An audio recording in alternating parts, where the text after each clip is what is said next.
नमस्कार सख्यानो, कशा आहात? मी नेहा पुरव. आज पुन्हा एकदा आपल्याशी गप्पा मारायला आलीये वुमन संवाद मध्ये. आकाशात विहरणं हे प्रत्येकाचं स्वप्न असतं. त्या जोडीला जर परिश्रम आणि चिकाटी असतील तरच हे स्वप्न साध्य होतं. आज आपण गप्पा मारणार आहोत शुभांगी चिखलीकर यांच्याशी. त्या एअर इंडियाच्या पायलट आहेत. त्यांच्याशी त्यांच्या फ्लाइंग एक्सपिरियन्सेस बद्दलच गप्पा मारूया. शुभांगी, मला एक तर हे सांग की पायलट होणं हे तुझं पहिल्यापासून स्वप्न होतं? नमस्कार, माझं नाव शुभांगी. हो, मी 10 वर्षाची होती तेव्हापासून तरी होतं माझं स्वप्न पायलट व्हायचं. काय काय केलं त्यासाठी, कसं काय? ही माझी तयारी 8वीपासून सुरू झालेली. आम्ही सगळे फ्लाईट मॅगझिन्स वाचायचो कुठे कारण हा जरा म्हणजे एक्सपेन्सिव्ह कोर्स होता, त्यामुळे कुठे काही स्कॉलरशिप्स आहेत की नाही आहेत ह्याबद्दल सगळी इन्फॉर्मेशन फाइंड आउट केली आम्ही. नंतर आम्हाला समजलं की बॉम्बे फ्लाइंग क्लब जुहूला जे आहे तिथे फ्लाइंग ट्रेनिंग होते. तर मग 10वी नंतर मी बॉम्बे फ्लाइंग क्लब मेच्या सुट्टीमध्ये तिथे गेलेले आणि मग तिकडनं आम्हाला समजलं की 1993 पासून आता 10th मिनिमम क्वालिफिकेशन नसून 12 सायन्स किंवा 10+2 विथ फिजिक्स अँड मॅथ्स त्याची रिक्वायरमेंट आहे. तर 10वीत मार्क होते चांगले, त्यामुळे सायन्समध्ये मला मिळालं. आणि नंतर 12वी नंतर मी पुन्हा बॉम्बे फ्लाइंग क्लबला गेले. तिथे एंट्रन्स एक्झाम होती, ती क्लिअर केली मी. आणि नंतर ह्या कोर्सला कमर्शियल पायलट लायसन्स म्हणतात. त्याचे 3 पायऱ्या असतात. पहिली असे स्टुडंट पायलट लायसन्स, मग दुसरी आहे प्रायव्हेट पायलट लायसन्स आणि तिसरी कमर्शियल पायलट लायसन्स. तर मी बॉम्बे फ्लाइंग क्लबला एंट्रन्स एक्झाम झाली माझी आणि जून 1995ला मी जॉईन केलेलं बॉम्बे फ्लाइंग क्लब. आणि तिथे स्टुडंट पायलट लायसन्स ची तयारी म्हणजे क्लासेस वगैरे होते, त्याची परीक्षा वगैरे झाली आणि मग मी स्टुडंट पायलट लायसन्स मिळालं. त्यानंतर नेक्स्ट स्टेज असते प्रायव्हेट पायलट लायसन्स. आणि बॉम्बे फ्लाइंग क्लब एक तर बॉम्बे एअरपोर्ट आपला इंटरनॅशनल एअरपोर्ट आणि खूप बिझी एअरपोर्ट आहे, त्यामुळे बॉम्बे फ्लाइंग क्लब त्यांची फ्लाइंग बॉम्बेमध्ये न करता म्हणजे ते जुहू ते लहान एअरपोर्टवर न करता दमनला घेऊन जातात फ्लाइंगसाठी. पण नंतर मी लोकांकडनं फाइंड आउट करता कळलं की दमनला खूप वेळ लागतो फ्लाइंगसाठी. गव्हर्नमेंट फ्लाइंग क्लब आहे, फीज प्रायव्हेट फ्लाइंग क्लबपेक्षा कमी होत्या, पण खूप म्हणजे 60 तास करण्यासाठी पण 1-1.5 वर्ष कधी कधी लागून जातं. त्यानंतर मग बाकी सगळे फ्लाइंग क्लब शोधायला लागले. त्यासाठी मी माझ्या वडिलांबरोबर भोपाळला गेले, इंदौर, दिल्ली, अहमदाबाद, सगळीकडे खूप ठिकाणी आम्ही फिरलो. ती बघायला like which is the best flying club plus money wise decent fees वगैरे. पण नंतर we shortlisted Ahmedabad flying club, Ahmedabad aviation academy, that is at the Ahmedabad airport. तिथे मी जॉईन केलं PPL साठी.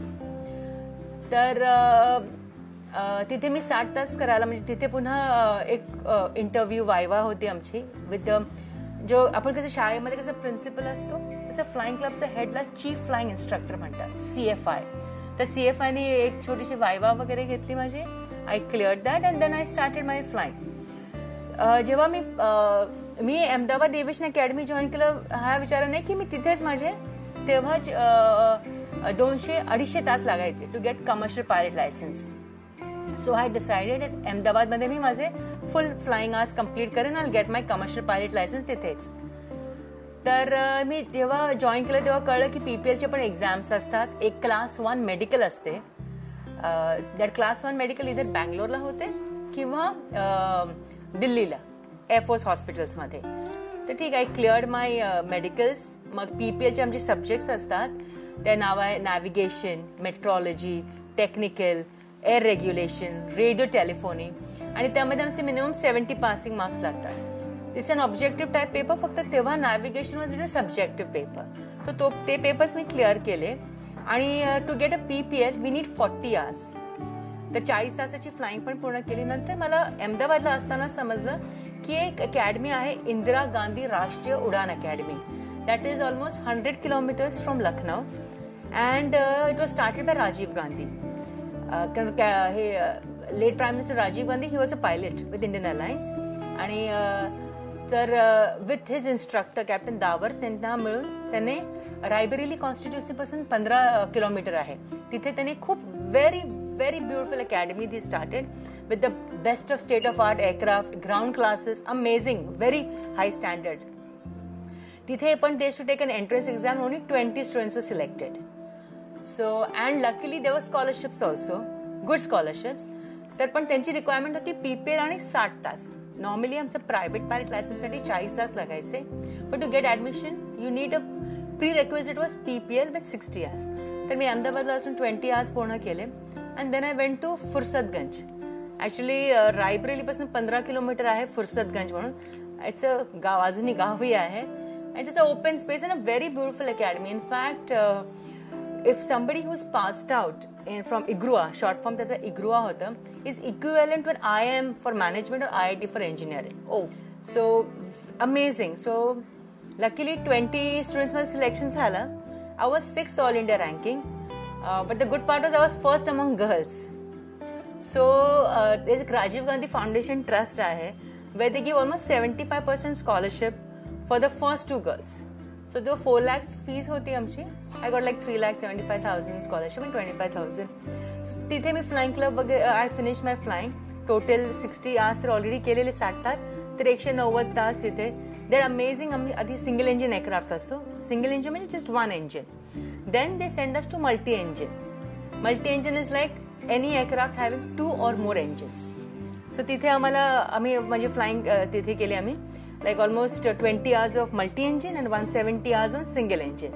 त्यांचे ground classes, amazing instructors they had खूप. आणि तेव्हा दिस इज लाईक आता आपला इट्स लाईक व्हेरी इंटरनेट जमाना, काही असं इन्फॉर्मेशन युट्यूबवर टाक, पण तेव्हा असं काही नव्हतं.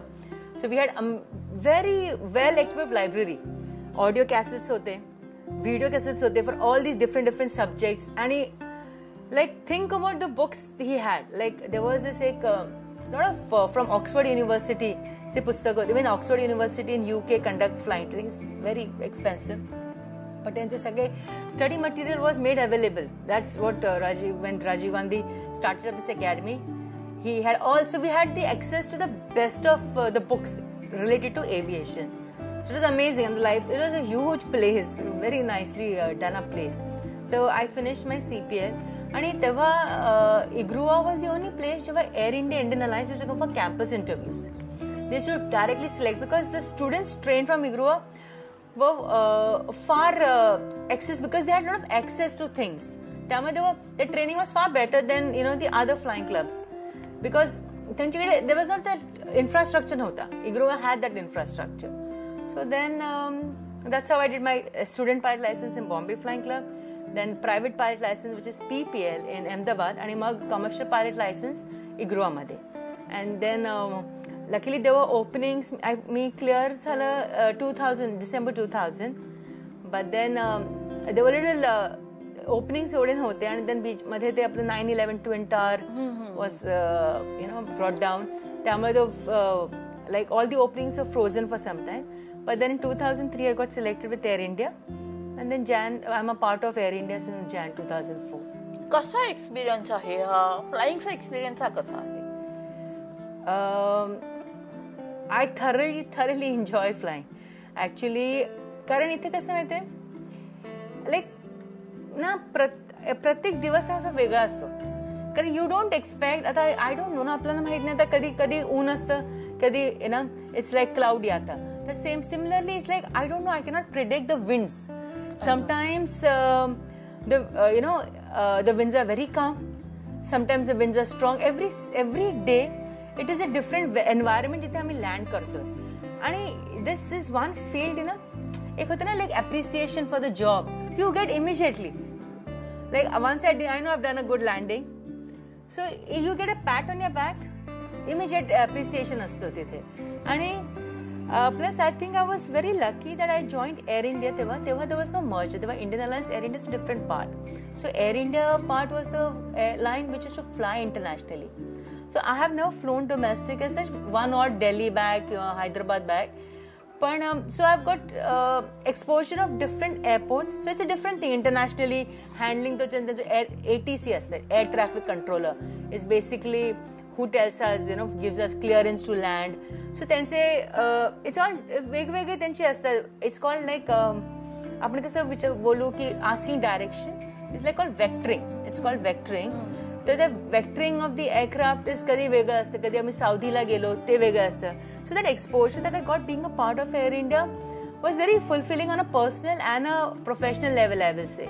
Because when you meet, you travel, you interact with people, the growth पण होते आपली. आणि I have, आता it's going to be 18 years, but I still look forward to wear my uniform and go. It's a different thing. मला 2 मुली आहेत, पण I still look forward to, yes, I do feel like I miss them a lot. मला माहित नाही they miss me or not, I think. But I miss them, but it's a different feeling when I wear that pride of being lucky. I am lucky ki I'm enjoying my job. It's like, they say it's good if you love your job. And if flying is, because it's very dynamic, it's very different every day. प्रत्येक दररोजचा दिवस same नसतो. Like your takeoff pasun till you land, till you park, in fact. It's very different. So as of till now, I'm enjoying, and I think I will continue enjoying this flying. कधी आकाशामध्ये उंच उडताना कधी एकदा भीती वाटली असा काही क्षण आलाय का? भीती अशी नाही आहे, पण because we are trained, we are very well trained. Obviously थोडंसं भीती वड आय वुड से,